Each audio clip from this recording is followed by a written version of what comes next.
umaga po, guro at mga manonood.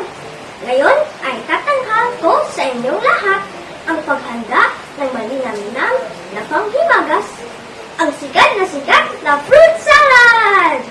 Saging, mangga, mangga. Ang mga gagamitin nating sangkap ay ang mga sumusunod.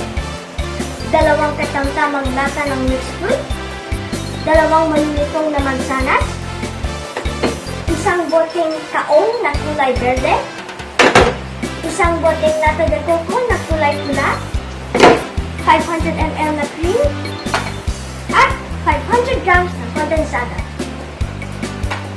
Kakailanganin natin ang mga sumusunod.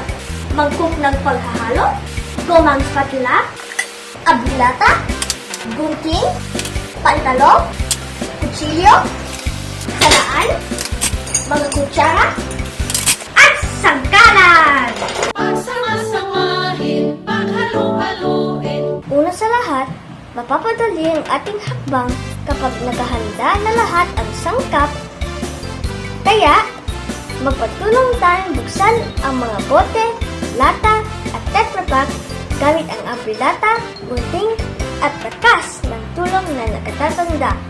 Samantala, pakiusap na rin tayong balatan at hiwain ng maliliit na parisukat o pariyaba ang sariang mansanas gamit ang kutsilyo, sangkalan, at pantalong.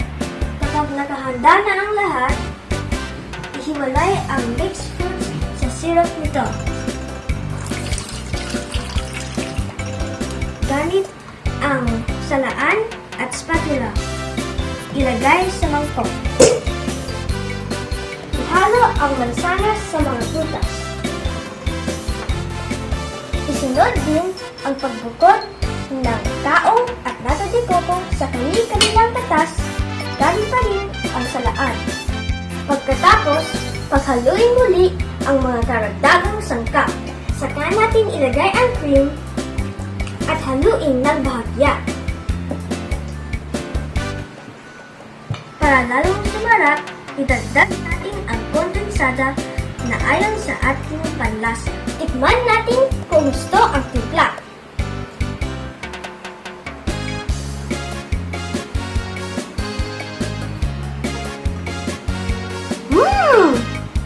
At kung kontento na, ilagay sa ref para lumamig. Fruit salad, fruit salad. Mahalagang kabisado natin ang proseso ng paggawa ng fruit salad upang maging patok sa mga bisita.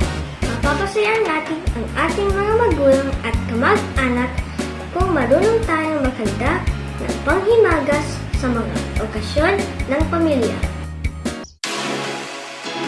Hey boy! O diba? Nakakatuwa!